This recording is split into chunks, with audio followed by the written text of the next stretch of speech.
Well, you know, Jeff, when I arrived to New York and I knew that my good friend Dayan is here, I was sure that when you will say now in town DD, it means Dani Dayan or Dani Danon. There is no other option.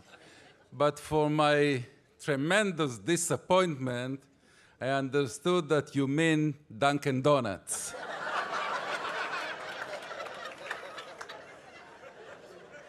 By the way, the last thing I need. You too, Russell.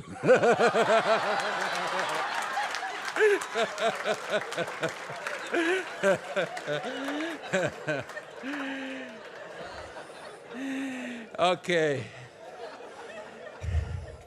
My dear friend, Jeff Levine, my dear friend, Russell Robinson, Dani Attar, Merav Michaeli, and all of you, my friends. You know, David, when you said, when you at the beginning enumerated the might and size and magnitude of New York, I've thought about Israel. And yeah, you were right, of course. We are no comparison.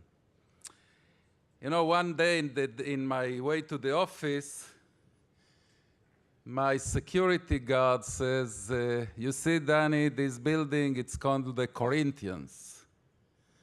It has more inhabitants than Chatzor HaGlilit. And he was right, of course. But I must say, with all due respect to New York, that we have one thing that New York doesn't have, and that is Yerushalayim. Compete with that. And I want to make very clear, I said New York doesn't have, I didn't say you don't have, because Yerushalayim is as ours as is yours.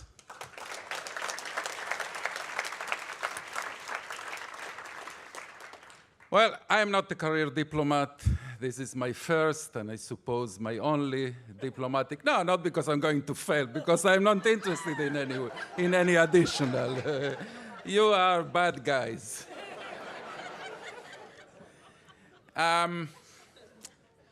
This is my first. I am a diplomat for exactly 6 weeks, and I must tell you, it's an amazing position. I really think there is no more exciting, no more challenging, and I dare to say now that Dani Danon went, it is gone, that is no more important position than being the Consul General of Israel to New York. When I was appointed, you know, obviously I started to make plans and to talk about them at home with my wife Einat.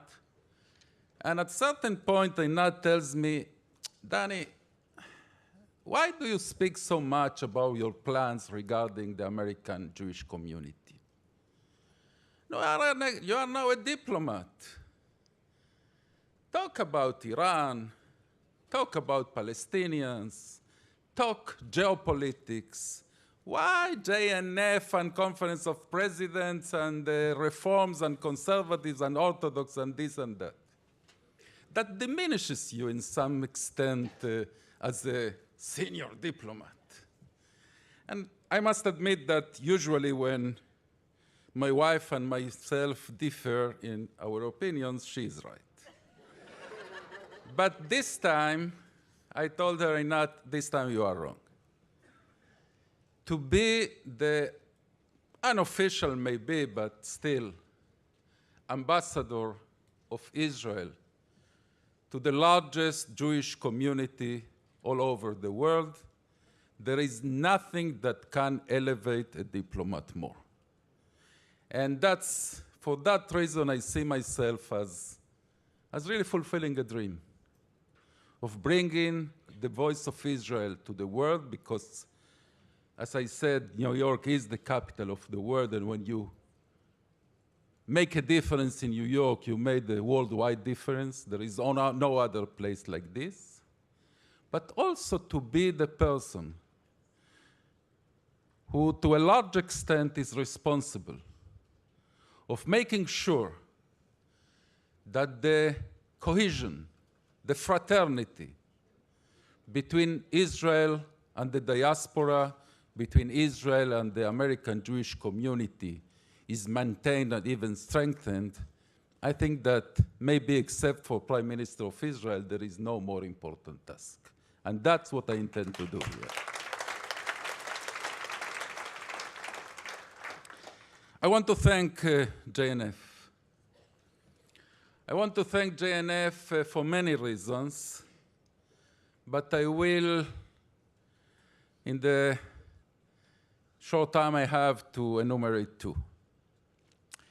The first one is that the JNF has never been, is not, and I know it will never, never, never be ashamed of the word Zionism.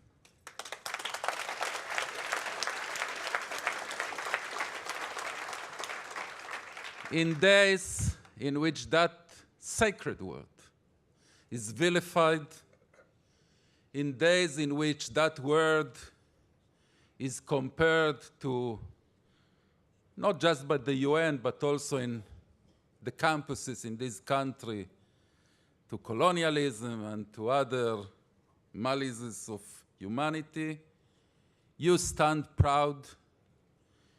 You raise high the flag of Zionism, and there is no more important mission than to regain the pride of being Zionists.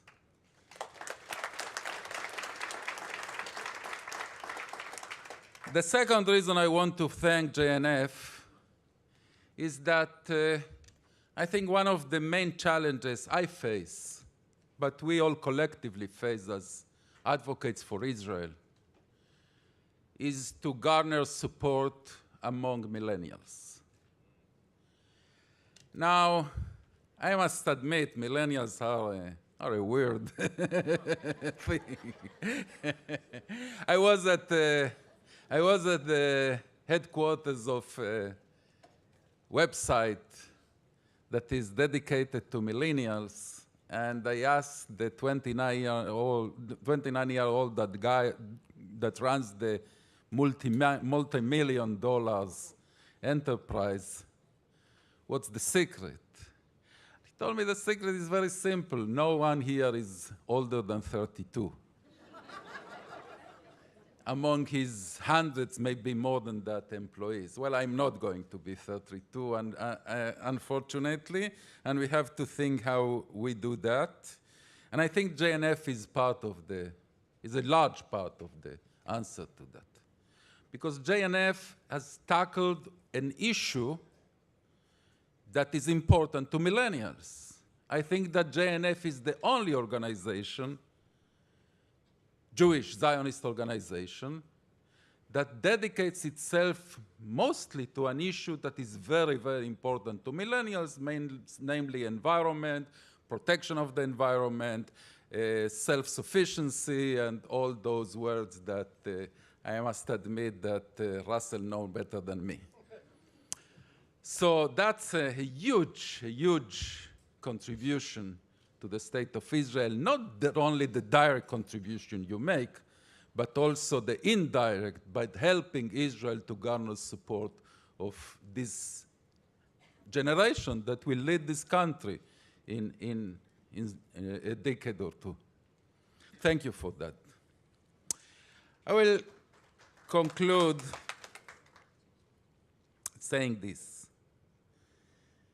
We heard a lot about BDS, delegitimization, and even about the isolation of Israel in the international arena. Well, I don't agree. See the thriving Israeli economy, and you see that BDS is a big failure. See the incredible cultural scene of Tel Aviv these days that is comparable only to New York. And we have one, how do you say in English, nudnik? We have one Roger Waters that is a real nudnik with his BDS stuff, but the Madonna and Beyonce and you name it, they are in Israel, competing for coming to Israel. Actually, what is happening in Israel is a renaissance of our bilateral relations with the world. India, China, Japan, Uzbekistan, Azerbaijan, South America. You know, I had a bad experience. I had a good experience with South America. I was born there. But later I had a bad experience with Brazil. I don't know if you are aware of that. But today the things changed completely. We have very friendly governments in the two largest countries of South America, Argentina and Brazil. We have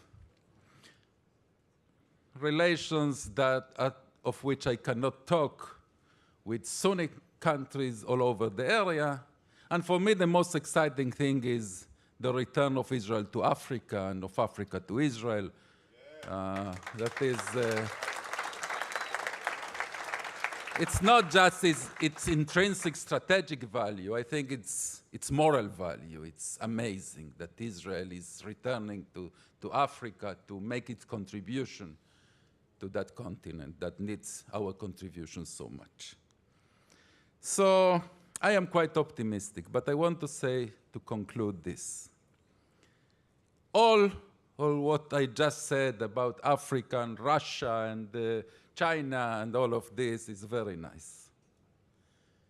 But if I put all of those on one hand, and in the other hand, I put the relationship between those two flags, Israel and the United States of America, this is the important one.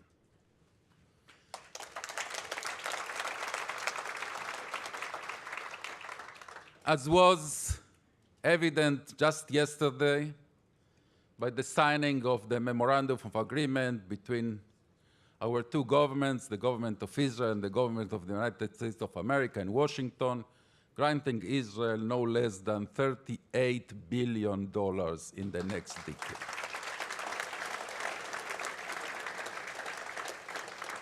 As the official representative of the State of Israel in this city, in this area, I say, thank you, America.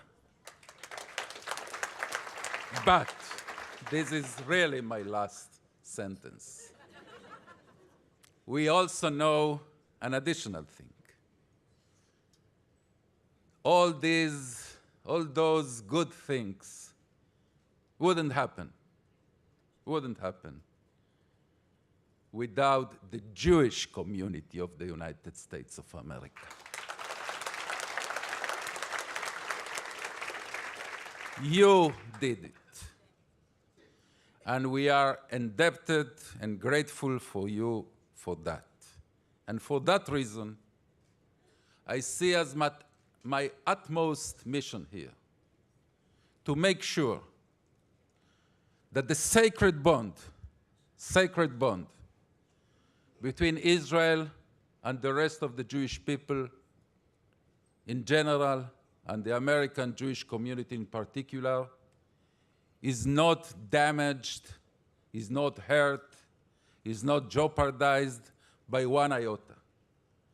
There is no more important thing, more sacred thing than Achdut Israel, the unity of the Jewish people. We are entitled to differences of opinion. We are all of us Jews, so we cannot do without it. But chas v'chalila, let's not break or even weaken the bond.